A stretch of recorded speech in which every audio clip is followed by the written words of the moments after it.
as a starting point, maybe we can make something super simple and kind of talk about it. And I want to talk about a little bit about 4 chords, simple progression, maybe like very common progression. This is a 1-6-2-5 in the key of C. I'll play it for a second. What would the chords be in C? Well, you tell me. Okay. So we've got C major, A minor, D minor, and G. Like 1. So we got 1 C, 6 A minor. If you fancy, you can make it a 7. Yeah. Then we got a D minor. Also, if you fancy, you can make it a 7. Sure can. And a G. If you fancy, guess what? You can make it a 7. Or you can even make it a F over G. Yeah, a little sass there. Yeah, or recently I was listening to a song, they were sassing the G with the 6, which is also a vibe. Oh, yeah. Nice. So, it's a gentle sass. Not as strong as the other ones, but in a good way. So, when we're saying, I just kind of want to talk about it. So I'm going to loop this progression for a second, just so we have like a...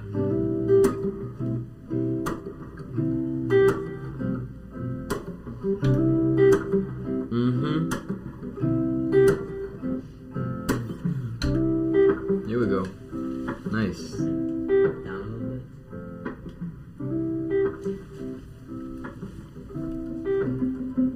So what do you do? What do you do with that? So I'm curious, like, you know, when I'm listening to this, you know, we're saying, I'm going to pause for one second before. When I'm saying 1-6-2-5, I mean, for me and I think a lot of people that I interact with in day-to-day life, they're professional musicians, so it's super clear. It's like, oh yeah, of course, 1-6-2-5. But I think for some people it's not as clear, and I want to kind of step back for a second and please let me know if this is something you know or already or not. But when we're talking about 1-6-2-5, we're talking about degrees in the major scale. So that means that we need to kind of hear and understand the sounds of C major and to know what chords exist in C major, right? So this is a lot of embedded information. We say, oh yeah, it's a 1-6-2-5, like super easy.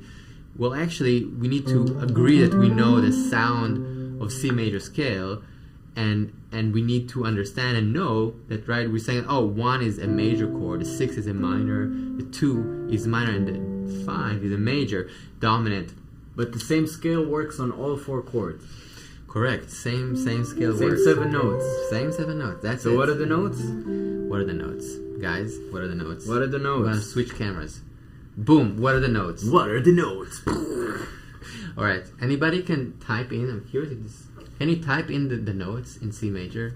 Who knows? Let's see who knows the notes in C major scale. I have the chat here open, so I want to see. Come on. We talked about it. It's like I'm gonna play it for inspiration. I'm not gonna say what it is. Please, Leaf. Can you comment C major? Leaf. Please, somebody give me C major. Here, there it is. Yeah? Okay. Alright, cool. Thank you. I'm gonna switch the camera back so we're thankful. Alright, cool. Great. Thanks. Thank you, Peace Junkie and Raphael Mathy. Appreciate that. Alright, so we have 7 notes. Now, look, at the end of the day, if you actually know C major scale, I'm saying truthfully, in a deep way, you can play any freaking song in the world, right? Because that means that you know all the relationships between the chords, maybe, you know... Wait, but there's knowing the notes, and then there's knowing the functions. That's the relationship. Function, and also hearing it, right? And I think that's where a lot of people kind of sign off. So it's like, oh yeah, I know C major scale, and they're like, oh, I can play it in one position, and that's it. How do you use it? The arc. What's the arc? Yeah. So let's make sure it's super clear. And I see another C major scale. Just 2. Okay, 2 is good. 2 is good. 2 is good. We're starting there. So 2 out of 30 people know the notes in C major scale. I'm just saying. No, it's fine. Give me one more. Let's do 10%. Okay, 10%. 10% is good. All right. So when we're listening to this, I think for me, like a good place to start is by singing the bass, like as simple as that, right? So do la la so da da di da, right? And you heard that kind of melody before. Da, but I think there's something in a connection to the voice and I agree. to the body that is making music what it is. Because if you just kind of like thinking about shapes and chords, it's okay, but it's not what it's all about. For me, again, maybe for some people it is, but I think for us and for a lot of people, it's kind of like the sound and the feeling. So that means, and that's a kind of like a straight highway to the heart and ears is by singing it. For sure. So what are some exercises that you did or doing to like connect with chords and sounds? I think just first of all knowing the ingredients in your recipe, just having the ingredients. Yeah. So like I think C major, Do, E, G.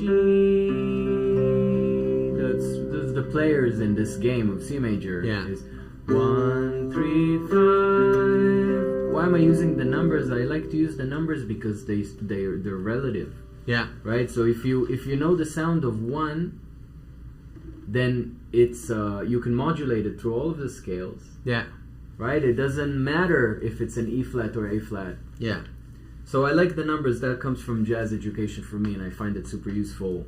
Some people, Nashville, they call it Nashville notation too. Oh, where, right. Yeah, where you would have a chord chart and it would say 1, 4, 4 minor, because the singer comes into the session. And it's And they're like, let's take it lower. Man, it's super interesting that you're saying it because back in the day, right? If you look at, I'm gonna pull it up.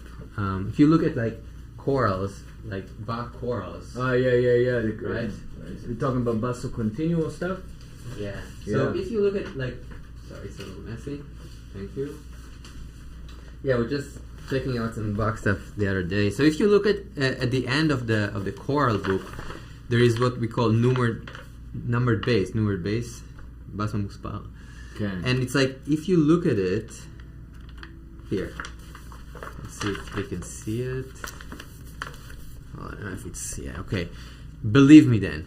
But basically, what you have here is bass and melody, and you have numbers. So it says like basically 6 5 6 4 5 flat. All these numbers are basically indication of inversion. It's exactly like Nashville style, right? It's just number and basically like you had. Or a organ bass. Or walking bass totally. is the same idea. It's the same idea. You have a melody, you have the bass, and they're saying like, yeah, probably like it's first inverted. And you have some option to move the voices, but it's kind of like a reduction of information that also gives some freedom to the player. Yeah. And you know, if you listen to sung Baroque music, they used to improvise a lot around the notation. Yeah. So I have a performance of a band that plays like original Baroque music, and it plays it in the culture that they used to play it in back then. You know, they take the liberties that they used to take back then, and they have 2 performances of the Misereres, those famous vocal piece, and they have one where they do it just as written, and another one where they do it Baroque style, and you hear tons of trills and variations. Yeah, I think every music should have wiggle room. Yeah. I mean, just a side note about that. So, I mean, I study actually classical composition, and I remember reading a lot about just classical music and music in general. And one of the amazing things that I discovered is that the whole concept, for example, of vibrato. If you listen to orchestral music, right, today, any violin, cello, any string instrument, there is somewhat of like this kind of motion that's happening. So as an orchestra, there is like this cloud almost, of sound when you hear like pieces, which is beautiful and I think super lush and amazing. Those getting, by the way. But like the idea of that is new, and the music that we hear was not played that way. So if you listen again, talking about Bach, Mozart, Beethoven, all these pieces were not played in this sort of way. There was no vibrato. There was actually 0 vibrato according to a lot of textbook back in the day. And so, I mean, it's beautiful, but it's just not, stylistically, it's not how it sounds. And also the instrument itself is different. If you even compare the piano to a clavichord, which is what Beethoven was writing on. We are now the most... It's just very interesting. It's fascinating to think about these things and how they change, but I want to go back to C and talk more about C as well. We're probably in the most musically rigid era ever in history. How so? I think everything is quantized. Okay. And to a metronome in 4/4. And if you think about it, none of that existed until recently, and it wasn't the goal. It wasn't the approach. You know, it was more, I think, an imitation of natural sounds, and that's where I think this comes from. It's expressive and emotive. It feels more organic. Yeah. Versus like the Game Boy stuff music that there's a lot of around. Yeah. So we have. Yeah. You have a question? We have Oddball is saying it's not Nashville notation. It's Roman numbers. Roman. It's not numerals. What? It's not Nashville notation. Roman numeral. Well, of course it's Roman numeral. Yeah, we know that's how we usually call it. But he's saying that it's being used in Nashville as a system, right? So in Nashville, usually in most studios, if you go to a studio session, they'll be like, here are the chords. Let's play it in a different key. And he's saying in Nashville, because it's such a culture there, they're actually not giving you a song like D minor, A flat major, C minor, whatever. They're saying like 2 flat 6 1, and that's assumed that you'll know what they're talking about. So the idea of understanding the key center, hearing and feeling it is embedded in that region of the country in a way, right? Because there's so much music and so much studio work. Yeah. Cool. So let's continue. But thank you, Oddball. Appreciate that. No, for real. So, what are the degrees in C major? The degrees are of the chords. You can write in the chat. It's like a chat lesson. Are we talking about the chords in the progression? No. Let's do first. Let's ask them. Let's give them 1 minute to write. All right. You have 35.5 seconds to write down the chords in C major. Great. So we'll play some background music for you. Alright, so all we want is C major chords. Text C major to star 997. Exactly. Cool. So we're asking the chords because we want to hear it, right? Alright, so the chords in C major, I don't see it in the chat. Come on.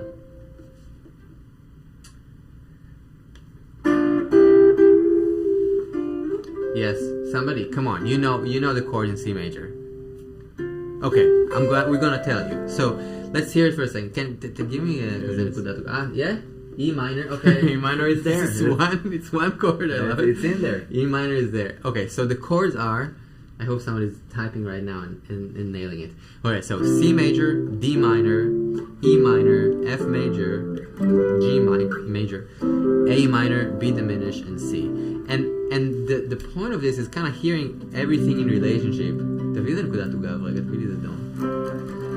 If we hear this kind of center, we have this sound, and we feel it in a certain way, and then we have this sound, D minor or E minor,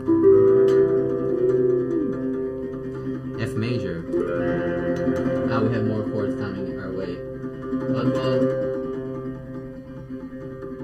Yeah, we're missing some chords. Oddball, we need the D minor. G major, dominant, A minor, B diminished, and C. We're a little off tune here. My G. So it's my G. Okay. Cool. And again, we're talking about this information because it's super important to actually know it and hear it, and not just know it. Again, D minor, just well, D minor is not just a sub for F. I wouldn't analyze music in that way. So D minor and F major are both what we call sub-dominant, something that comes before the dominant. If you want to talk about harmonic analysis, sub just before. Sub is before in Latin, and dominant is sort of like the tension point of the key. And it's nice to think about the dominant, the tension point. If it's sorry.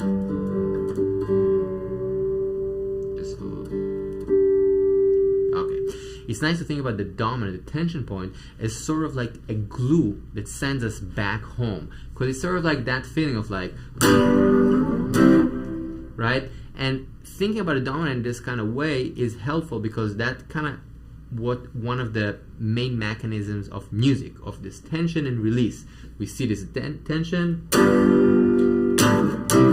and we have a release. Pentatonic Western music. That's the totally, game. totally. That's the basic game, and all the chords and all the ideas in intervals and all the sounds are kind of like representation of tension and colors to express that. I mean, you can say that about anything. That creates the arc of the journey. I had a teacher who described it as, you know, these things where you let a ball down a track and it goes down and up and takes a twist and up and down again, and all using the natural inertia of gravity. That is what Western music does with harmony, I think. It creates tension and release, tension and release, tension and release, tension and release. Yeah. So when we're talking about the C major, we want to understand it. And oddball. Okay, let's see. He's saying 3 common notes and unstable 4. Okay. Sure.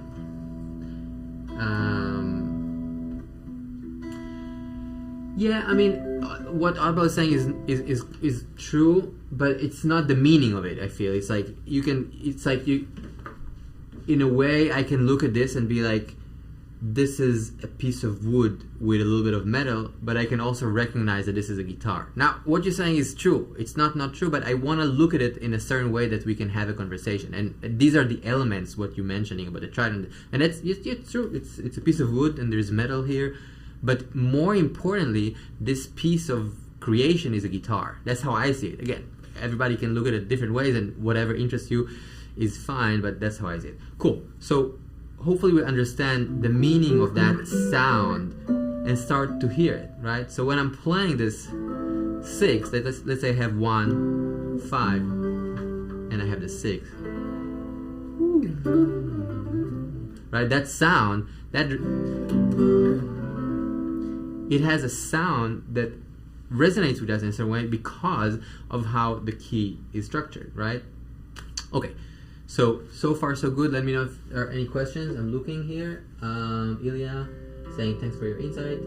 Really like the 4 to 1 more than 5 to 1 when I jam. Why? Well, the 4 to 1. Why? Maybe you can answer that. I'm actually What's curious. the question? Here, Eli is saying thanks for the insight. Really like the 4 to 1 more than 5 to 1 when I jam. Why? I think it's a very, very, very interesting question, actually. Yeah. So, okay, and please keep responding as I go to let me know if this doesn't make any sense. But here's the interesting thing about 4-1. The interval between the root of the 4 chord and the root of the 1 chord is a perfect fourth. And in a perfect fourth, you cannot differentiate which of the notes has the harmonic center of gravity. I'll unpack it. So if you're playing a third, like if you're playing a C and an E, you can still audibly hear easily that the center of harmonic gravity is C. Da, da. That's not a combination that's going to end here, which is an E major. It's a combination that's going to end here. Following so far? So like in most intervals, there is a clear hierarchy between the 2 notes. But in a perfect fourth, there isn't. In a perfect fourth, C and F, they're completely equal. They're neutral. No one overpowers the other. So between C and an F, if you just kind of like do what you said you were doing, jamming on 1 and 4 chord,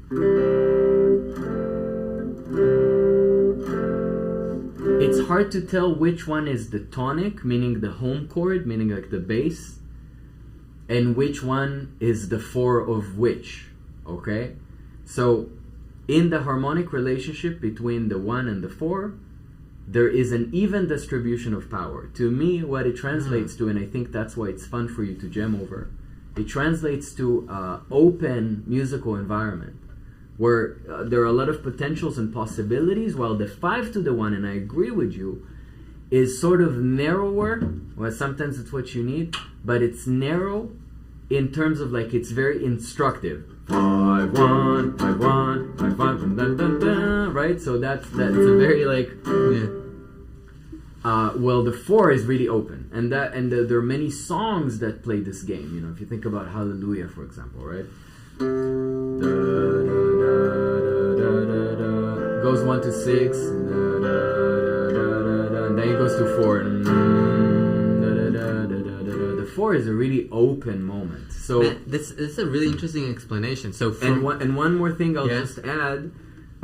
This is back to the composition learning days too. Like you, I was studying with Professor Kornhandler in Tel Aviv, and he was a brilliant guy. But what he was trying to convey, and this is the point that I'm trying to reiterate right now, is that the 4 chord is actually the furthest away from the tonic you can go in a scale. Yeah, that's what I was about to say. So for me, like I like the answer, which is, and I want to hear if that's helpful and clear. If you can please let me know. Well, first.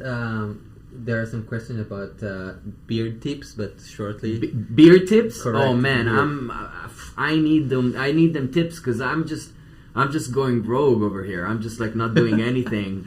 But I wanna just expand a little bit on this. So, for me, the 4 chord is indeed a further place within the key, and that's why it's very interesting. That's why it feels good. So the 5 to 1, in a way, you are staying in the same place. It's like your mom is calling you back home. Hey, let's go, and you're home, and that's it. Supper, done. Go to bed.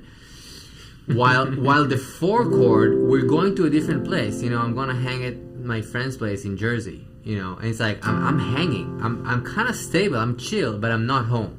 You're in a different state. I'm in a different place, and that feels good. And then it's also nice to get back home. But the 5 is like, there's urgency. It's like, yo, go the fuck home. Yeah, it's already the yin contains the yang kind of thing. It's like the full tension already tells you what the end of the story is. Yeah. Whether the liminal space of like 4 to 1. It's full of like open potential. Yeah. Spacious, harmonically. Does that make sense? I'll see if you guys are. Second, fourth can make amazing. Yeah, totally. I mean, McCoy. Yeah, that shit is like. What is it? He's saying like stacking fourths can be amazing. Yeah, and that's true. But that's also coming from an interesting place, and he did that because You talking about McCoy? Yeah, he did that kind of vibe, right? Like this. Like, because when you play that kind of sound, you're actually not indicating major, minor, or any colors.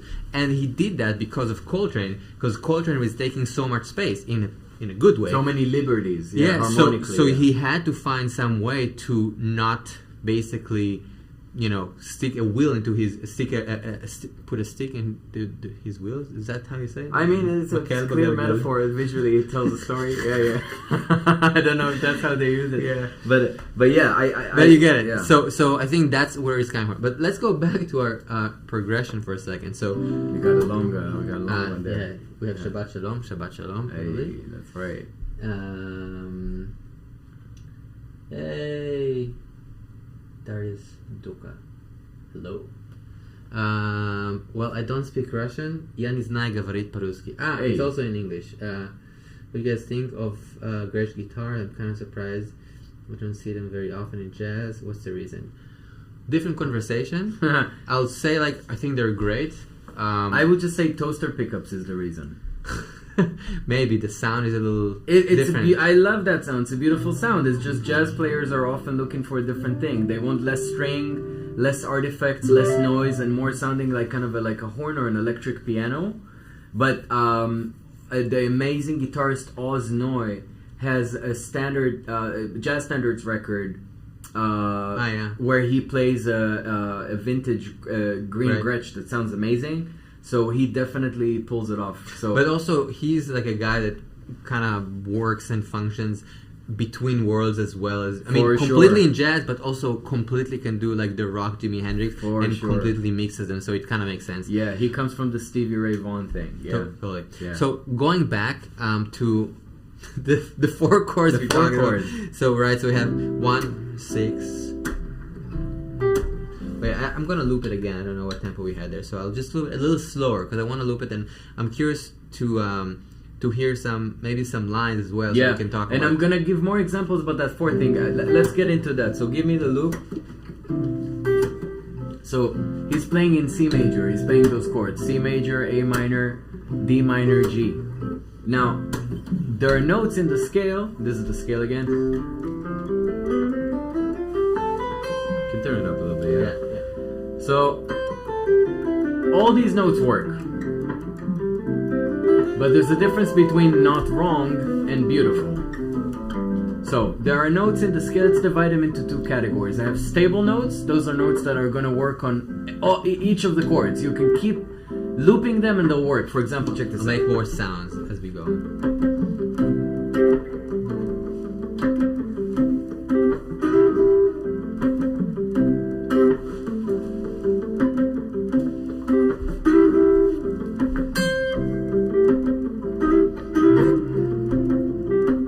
So these notes, you can keep looping it. So it's G, A, and C. And G and C, they exist in the chord C, they exist in the chord G, they exist in the chord A minor 7, and one of them exists in the chord D minor 7. But they work over the entire progression because they're such basic pillars of the tonic, which is C major. So those are stable notes. You can play them, but you can play them and they'll work. But here's that 4 thing again. If I play the note that represents the 4 chord, F, check it out. It's suspended. I can't like park on it, right? But if I go,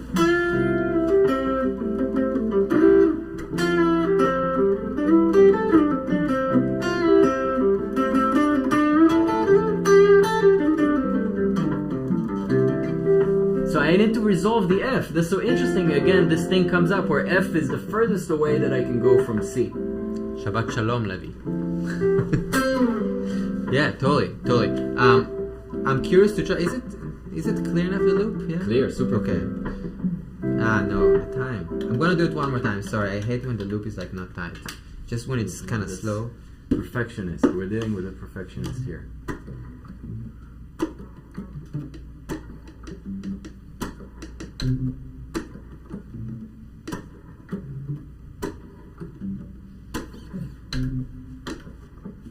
Hopefully this is better.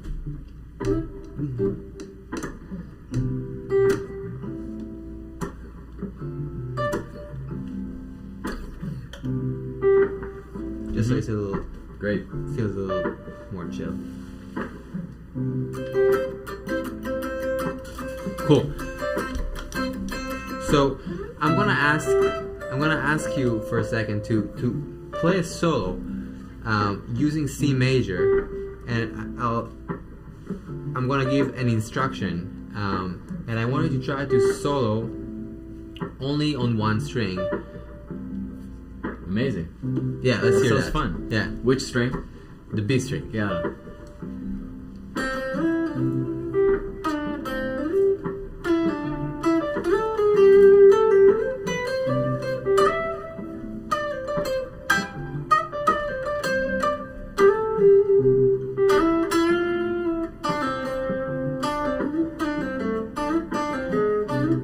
I cheated. Yeah.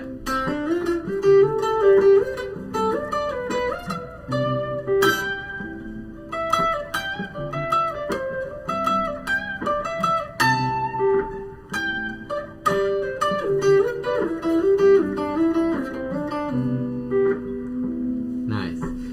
I'll pause for a second. So it's really nice to see, right? One of the ways we can grow as musicians is to, again, this is why I wanted to talk specifically about everything, how this progression is sounding and how it makes sense. I think as musicians, if you want to grow and get better, it's really, really important for us to be flexible and to even put like sort of like rules for ourselves when we practice and when we improvise, like, right? Impose limitations. Yeah, I mean, this is Stravinsky classic, right? We find liberty and freedom within limits. So he used to do that a lot with his compositions, which is a really interesting way to write. Because in a way, when there's too much, you want to, are you good? No, I'm good. Sorry. In a way, when there's too many options, it's a little hard to make choices at times, right? So I really like this idea of scaling back and trying to limit ourselves and hearing the scale, right? Just, I'm gonna play something really simple on C on one string for a second. Much simpler than this. What you just play it.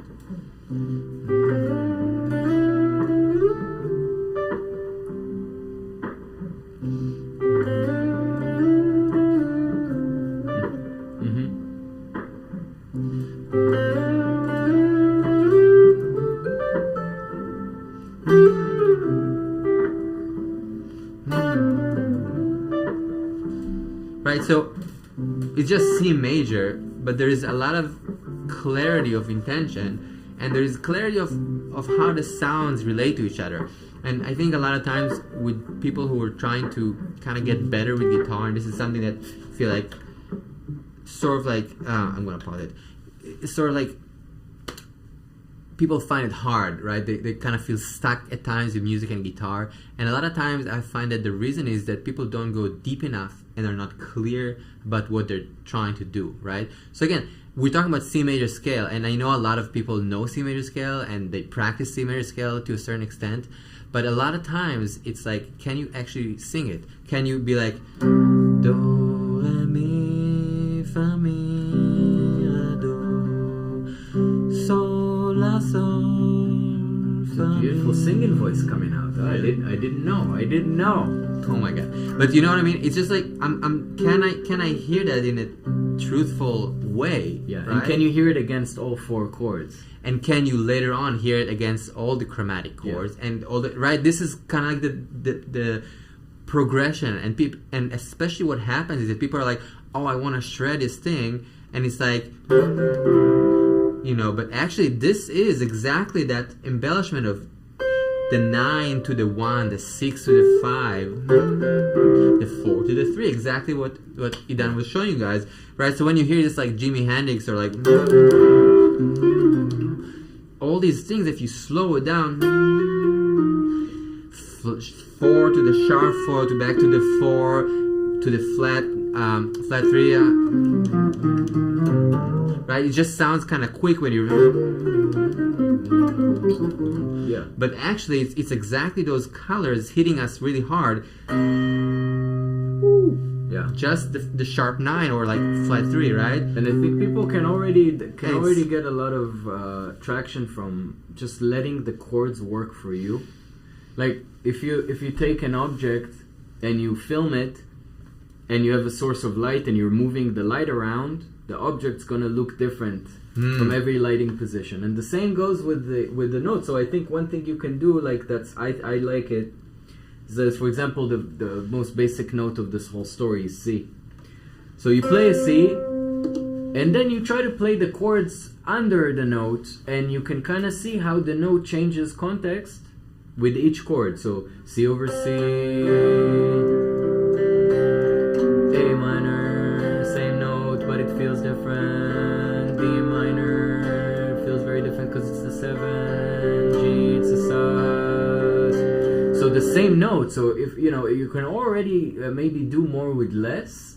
If you focus on the note that you stay on a note, and you let it speak as the chords are changing behind it. Yeah.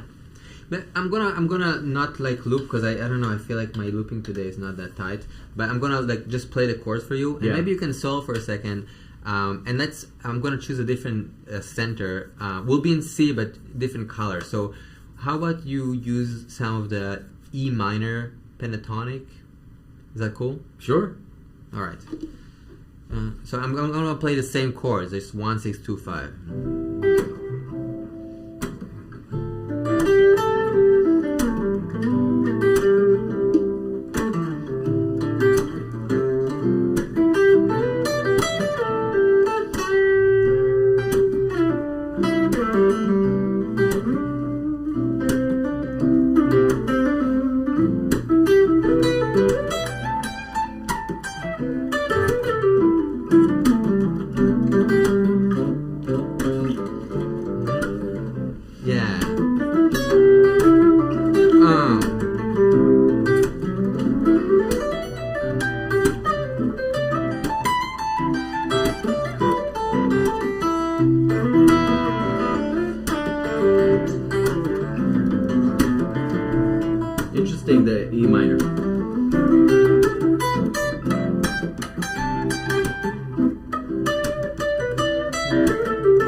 different center.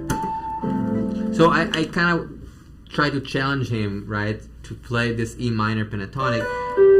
And the reason is because one of the cool things we can do with our minds and our ears is to choose, right, again, this category of sound, one string, a certain sound. And here I told him, like, oh, let's use E minor pentatonic.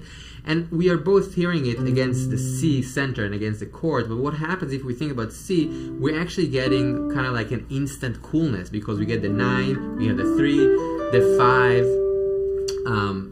the major 7, right? So it's like, again, 3, 5, 6, and major 7, and the 9, right? So we got a lot of pretty notes over C.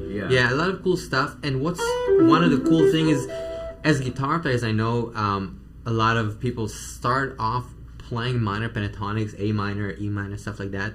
And so there is a lot of visual recognition that I don't think it's a bad thing. I think it's a very positive thing. I don't want to diss it. So I'm saying, no, let's use it. Let's take it and let's use the E minor pentatonic over the C. So that was what we're doing. I'm curious to ask you now, although the same kind of progression, and maybe you can go between 3 centers. So let's say A minor, so C major pentatonic, E minor pentatonic, and C blues, right? So you've got, what's the first one? So major pentatonic, C major pentatonic, C minor pentatonic, and E minor pentatonic. Okay, so cool. Okay, these 3. Let's see if there's any questions. Minor 9 chord or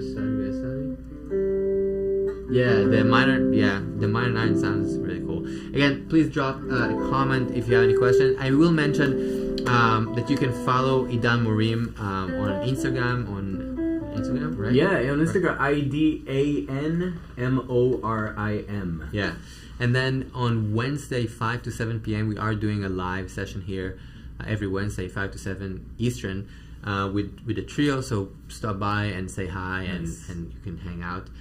And major pentatonic.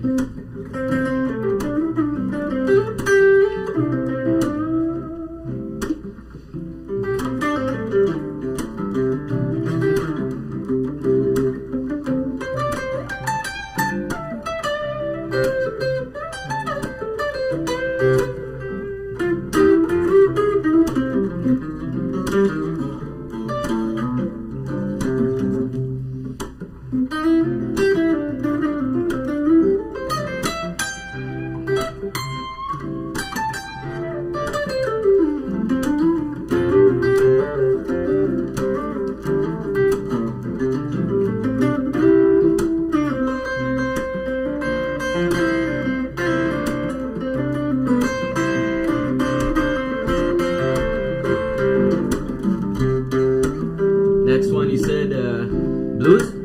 C blues.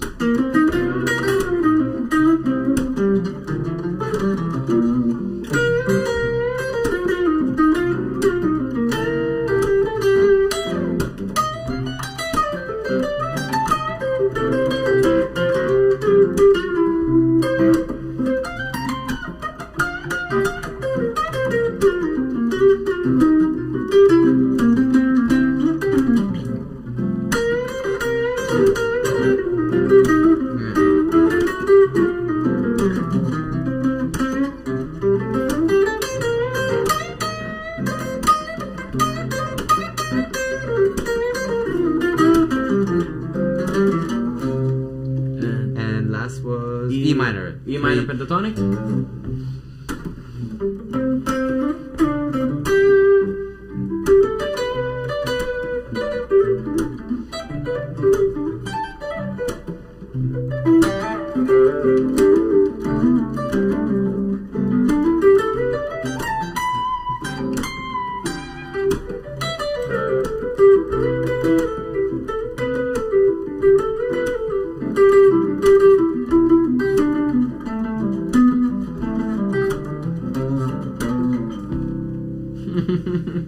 Nice, cool. Let's see. Wow, another person is asking for beard tips. Beard? Sorry, no, it's the same person. Beard tips. Man. I got nothing for you. Hey, Jazz, cool cat. I'm actually gonna be in Brussels in mid-September for some time around Brussels because my wife is from Leuven. In any case, I'll play some gigs there, so come to the gig if you can. Oh, and if there's anybody in New York, I'm playing a show Sunday at Turk's Inn. What's it called? Like, Turk's. It's Sultan Room. Sultan Room, yeah, exactly. Yeah. Sultan Room. That's with Nir? Yeah, Nir nice. Felder, a great fucking guitar player, great guy. I'll have him here as well. I just saw him at Newport. Nice. Yeah. Nice. It was fun. He sounded amazing. Yeah, great band. Cool. And by the way, if you're interested, the 26-week guitar transformation was sold out this summer. It is going to be available basically from the 3rd of August till September 3rd for about a week. So keep an eye out. I'll also post a link in the bio for this video. Would be great to see you there. Cool. Thank you so much for hanging out. Let me know and let us know if this is fun and interesting for you guys. This is again trying to kind of figure out the whole live situation as we slowly transition into a beard grooming channel. yeah, totally. Yeah. So thanks, IDAN, for thank you, man. Thanks for having me. It's always a pleasure. Thank you, and I'll see you very soon. Peace out.